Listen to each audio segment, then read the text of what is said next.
Breaking news! The impossible has just happened in space.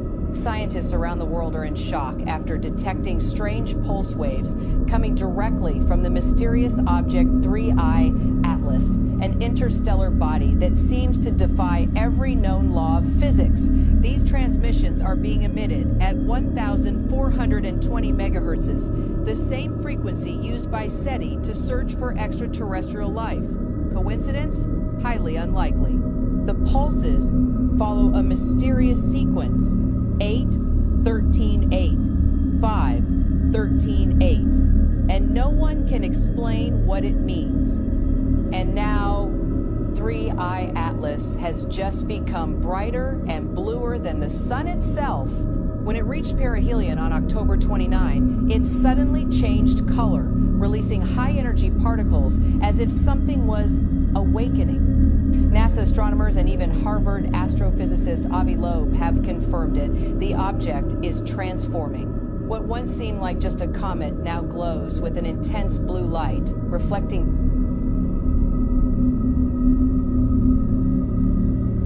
Wow, okay. Are you ready for this? So, we're days away from a once-in-a-lifetime moment. 3I Atlas is about to graze the sun, and it's getting more and more interesting, frankly, strange by the day.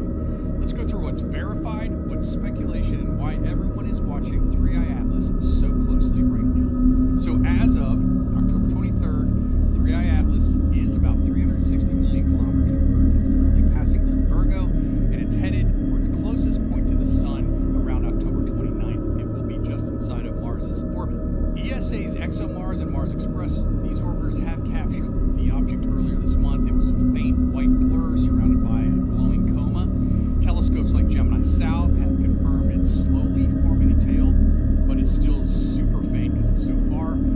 The Swift Observatory measured it shedding water like a cosmic fire hose. Now, normally we'd expect regular updates from NASA, but the timing is very odd.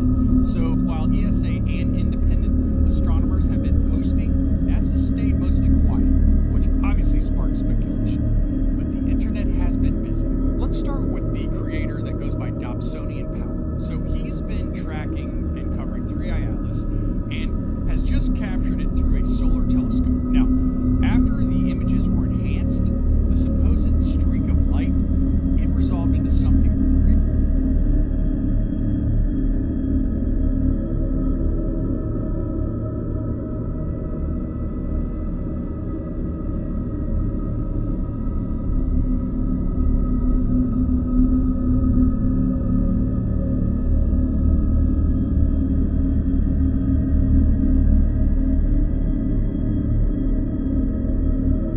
POV, you just captured extremely rare fire rainbows.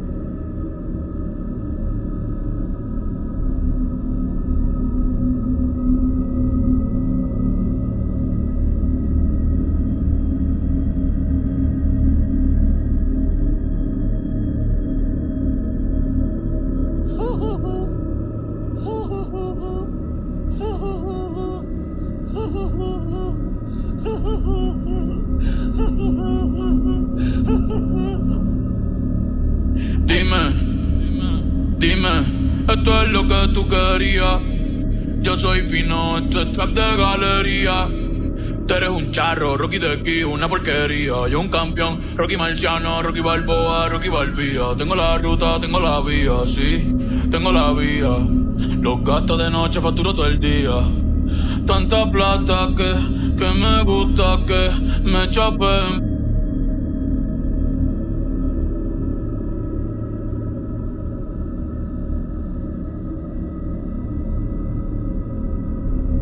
What if I told you New Year's Day is actually in March? That's right. Our New Year was hijacked by the Romans. They dedicated January 1st to Janus. Julius Caesar reformed the calendar in 46 BC, got unalived, and then the Roman Senate deified him on January 1st. So yeah, the first day of the year is literally tied to worshiping an emperor. And let's not ignore the obvious. Why is September, SEPT equals 7, the 9th month? Why is October, OCT equals 8, the 10th? If that's the case, my pet octopus is missing 2 legs. But here's the thing. Starting a new year in the dead of winter? when everything is lifeless? Makes zero sense. Ancient civilizations started their year in March. Why? Because that's when life begins again. The spring equinox, when light and dark are in balance. Crops start growing, animals emerge, the world wakes up. That is the real new year. Or maybe we should follow the lunar calendar, how it was always meant to be. The first new moon after the spring equinox marked the true reset, a celestial cycle that actually makes sense. So next time you're celebrating New Year's at midnight on January 1st, just make sure you're not the one they're talking about when they say April Fool.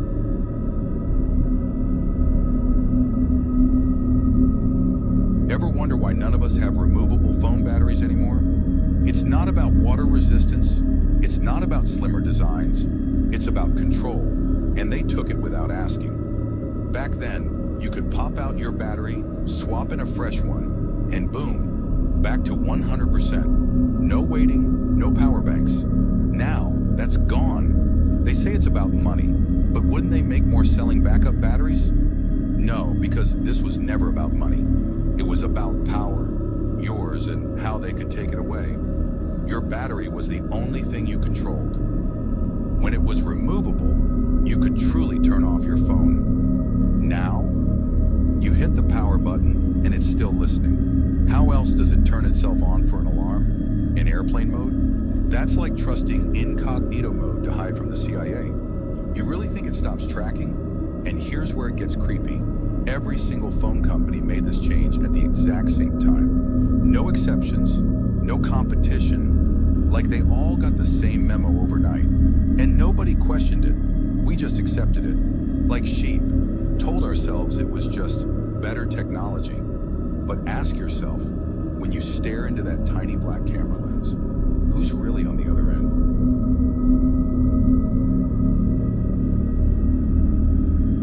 Putin is hiding a hellhound in the Kremlin. Yes, I know, but hear me out. Russian scientists captured a hellhound and tried to keep it a secret.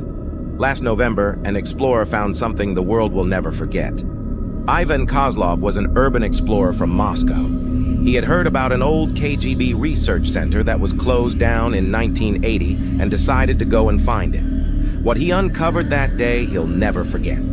The building was deep in the woods of the Russian tundra, and Ivan spent over an hour walking from his car to the perimeter fence.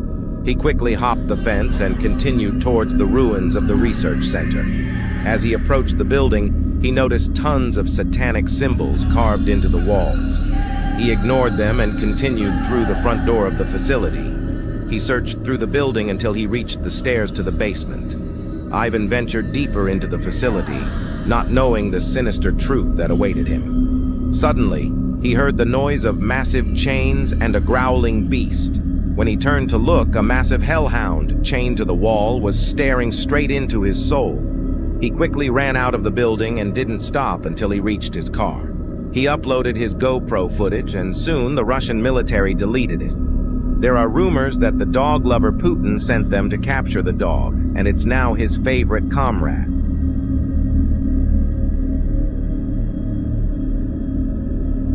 The Red Shoe Society?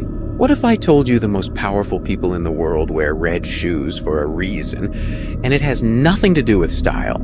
Leather shoes? Sure, they're made from skin. We all know that. But red shoes? That's not just any leather. No, it's something far more exclusive. They say it makes the softest leather in the world. And the price? Let's just say it's not measured in dollars. You've seen them. Bright, bold, almost out of place. Red shoes on billionaires, politicians, Hollywood elites. Think it's just a fashion statement? No, it's a symbol, a mark, something only the initiated understand. Same with the red carpet they walk on. And if you think that sounds crazy, remember Nike? They made sneakers infused with real organic liquid. A major company, mass marketing the concept. Who do you think wore those the most? Who were they selling to? But it goes deeper. There's artwork, paintings, tapestries showing people wearing red shoes against their will. Ever wondered why? Because red shoes don't just scream status. They tell a story. They've been hiding it in plain sight. And the red carpet, the biggest celebrities, the most powerful figures, all walking down that scarlet path. Ever notice the question they always ask? Who are you wearing? It's not an accident, it's ritual, a secret code. And if you don't see it, well, that's on you. This is just a theory, not a fact.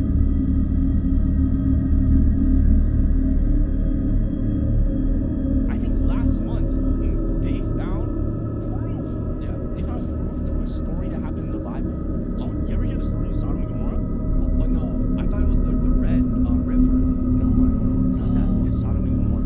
So in the Bible there was this city, and people in the city were sinning and they're doing terrible acts, right? And God wanted to punish the city, and He said, "Okay, I'm gonna send fire to destroy it, but I'm gonna warn this family there that I think they're good people." And it happens to be this family of this guy named Lot. Now, Lot, he had like a couple of his family members. The angels came to him and warned him, "Hey, you guys have to leave because the city's gonna go up in flames." So they all did. They all left out, right? Immediately, when they started leaving, balls of fire started hitting the city.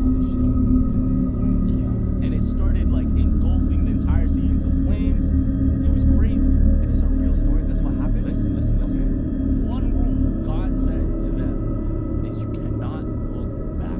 That's the one rule, right? And Lot and his family were moving.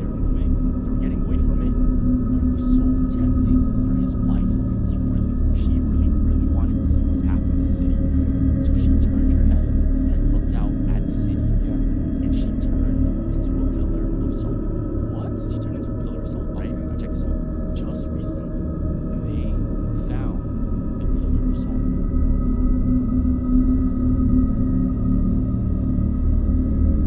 That spiral that was over the UK. Yeah, there's got to be more to it, right? There has to be more to it. Gotta be. I saw this person talk about that this is not the first occurrence of seeing a spiral like this.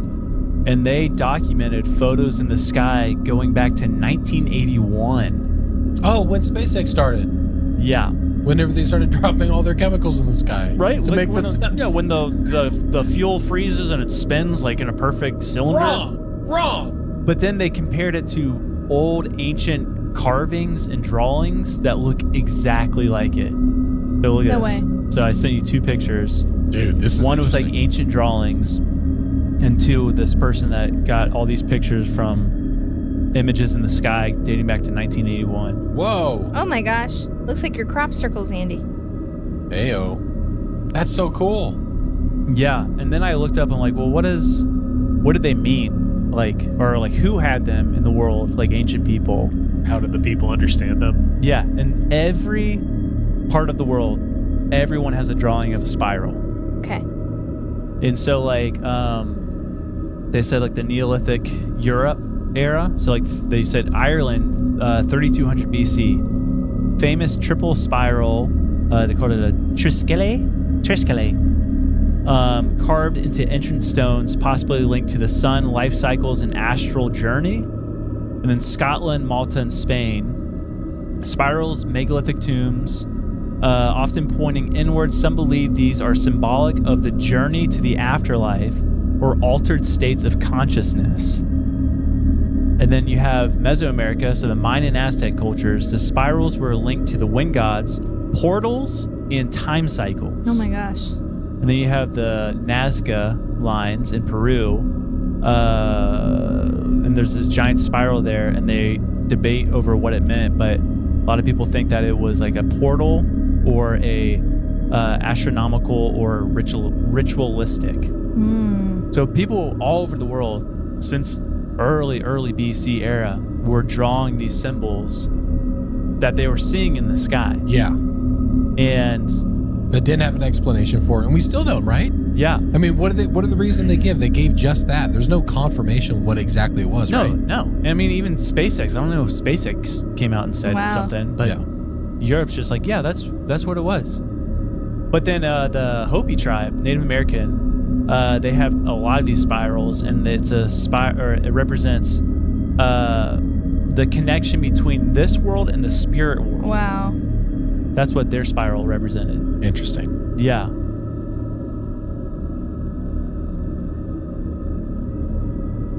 Those blinding headlights on new cars, they aren't a design flaw. They're intentional, and they're part of a bigger plan. If they actually cared about your safety, regulations would have stopped this years ago. Instead, every night drive feels like you're dodging laser beams. You don't want to feel like you're driving through Star Wars.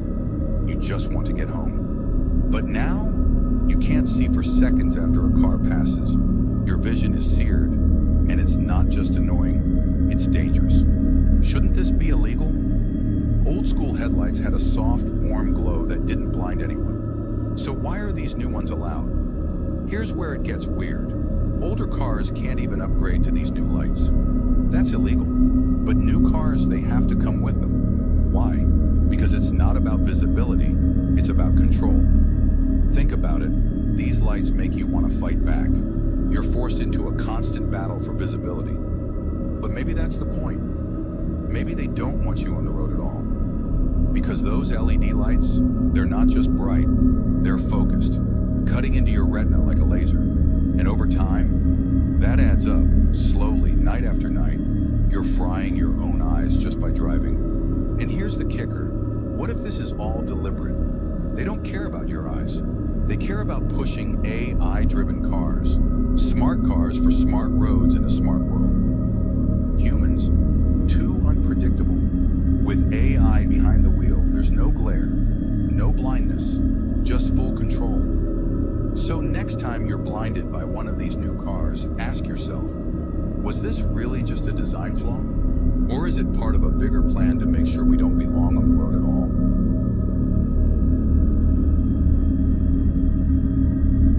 One of the things I find most striking is the presence of Antarctica on ancient maps, because we didn't discover it until 1820. And yet it's on maps drawn in the 1500s with great detail, which again were based on much older source maps that have now been lost to us. The astonishing thing is the so-called Pinkerton world map. I don't know if you can find it, Jamie. Drawn, I think, in 1813 or 1818, based on the latest exploration data at that time. It just shows a hole where Antarctica is.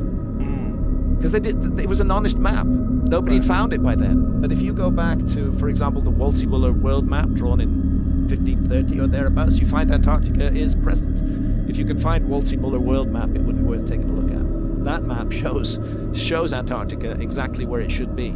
There's Antarctica at the tip of South America, just south of South Africa. And what did they call it back then? Well, they call it the Southern Land. And it's larger than it is today, but it was larger than it is today during the Ice Age. Antarctica was a much bigger. Now, what the fuck is it doing on a map drawn in the 1500s, which we know was based on older source maps when nobody knew it existed in the 1500s? To me, the obvious answer is we are dealing with the fingerprints of a lost civilization.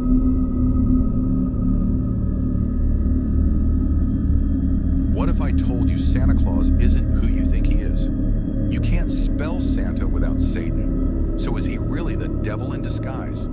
Do you really believe people just made up a story about a 350-pound man squeezing down chimneys? The World Book Encyclopedia admits this idea came from the Norse legend of Hertha, a goddess who appeared in fireplaces to bring luck. Sounds suspicious? It gets worse. Druid homeowners used to leave treats, milk, and pastries by their chimneys to appease this god. Sound familiar? Even today, people leave food offerings to idols in religious rituals. Santa's just a modern version. And those stockings you hang up, they mirror witchcraft practices, where socks or personal items are used in spells to target victims. Just like how kids leave their teeth for the tooth fairy. It's all the same trap. Oh, and here's the kicker. Santa is an exact anagram of Satan. Coincidence? Or are they rubbing it right in our faces? Many believe Santa is based on St. Nicholas, but the Second Vatican Council in the 1970s admitted that St. Nicholas never existed. And let's not forget, people used to call the devil Old Nick. So the real question is, who's really coming down your chimney this Christmas? Think about it.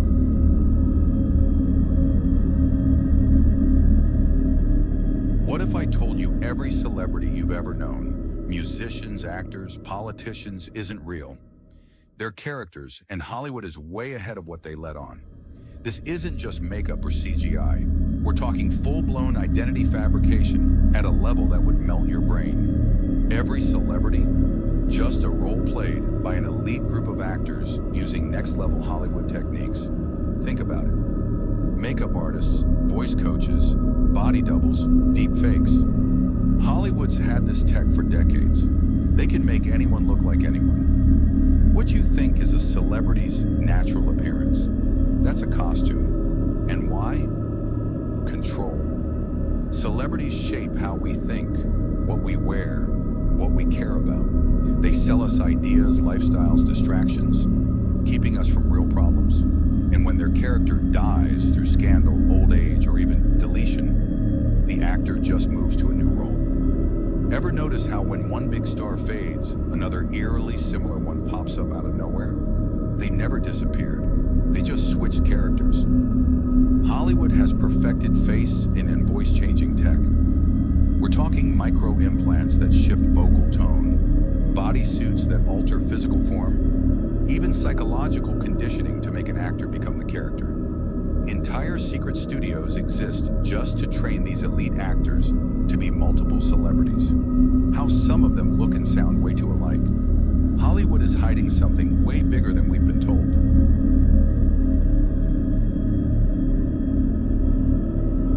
Look beyond this ice wall. How many outer lands are there? Hundreds. Not only are there lands beyond the wall, but buddy, the majority of lands are beyond the wall. When our original conquerors, right, the founding families from the ancestral lands, discovered our continents within the wall, they obviously came bearing vast amounts of knowledge on this outer world. What are we talking? Maps. They had to know how to navigate, right? Although the ice wall and the lands within were a new discovery, they'd spent centuries mapping out the vast outer world. Okay, exchanging data with other civilizations to flesh those maps out even more. And so, you essentially have these real true maps of our world, right? That get smuggled in with the founding families as they came and colonized our modern world. And, well, those maps were kept extremely protected for quite a long time. And at one point, these higher-ranking families attempted to destroy all of them. But what they didn't realize was there were already copies that had gotten into the hands of different family members, right? Some of which didn't particularly like the deceptive nature of their higher-ups. And so, fast forward, and there are literally copies of these maps that depict the true vastness of our world, literally circulating to this day. Gonna go ahead and say this is a joke for entertainment purposes only, right for my safety.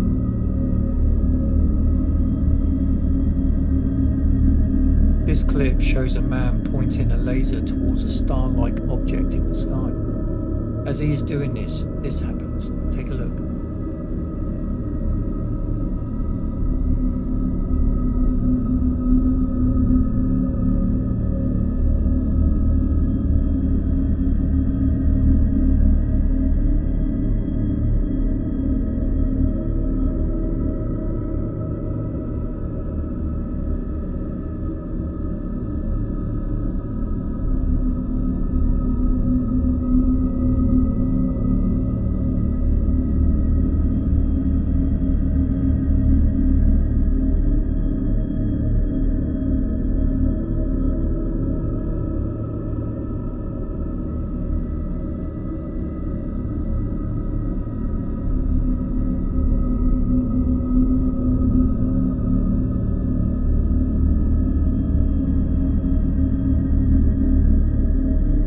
Pointing a laser, we suddenly see blinking star-like objects appear in the sky. So is this some sort of response from the laser? Could this be UAPs interacting?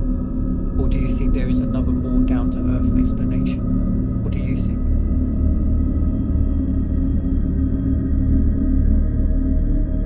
Did you know that the Shroud of Turin has a second piece? Unbelievably, it does. The Sudarium of Oviedo emerged as a separate relic in Oviedo, Spain, with a chain of custody going all the way back to 616 AD. The remarkable part of this is that it fulfills the historical criticism in the Shroud narrative left by John chapter 20, in which the Apostle Peter sees the burial face cloth folded and separate in the tomb of the resurrected Savior. The cloth retains 124 matching blood spots that overlay the original shroud to include the back of the head all the way to the nape of the neck. This includes liquid perfusions, spittle on the side of the mouth, and the pleural edema leaking out of the nose. All sanguine markers identical. They had to be present at the same moment. This is box number 7.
I don't know if you've ever thought about this very deeply, but if God is from out there, he's extraterrestrial. Means he's not from this earth. But if he's not from the earth, then he's extraterrestrial. You need to appreciate that Christianity, Judaism, and Islam, all three can be traced back to something called astrotheology, and that's what I want to talk about. The beginnings of all world religions. Not all world spiritual movements. Not like for instance, Buddhism is not based on astrotheology. That's a spiritual discipline. But I'm talking about especially the people of the book. The three major religions, Christianity, Judaism, and Islam, are referred to as the people of the book because all three religions require a book. Christians have the Bible, Jews have the Torah and all the other books, and of course Islam has the holy book of Islam, the Quran. So what I'm saying is this. Let me explain to you what I'm going to tell you. I heard one time one of my teachers said, when you're giving a lecture, you tell your audience what you're going to tell them. And then you tell them. And then you explain what it was you told them. Right. But so what I'm going to try and explain to you is the actual beginnings of where Christianity got its concepts. But I'm talking about the philosophical concepts and ideas that have given birth to what we call Christianity. Because Christianity as a belief system is based on far, far more ancient systems of philosophy and ancient ideas, which, as far as I'm concerned, is a basis for what might be called today a new world religion.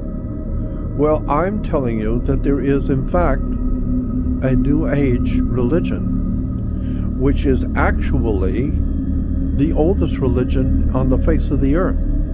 And I personally believe that this new age religion that the Christians are talking about is the story in the Bible. The Bible is a new age document.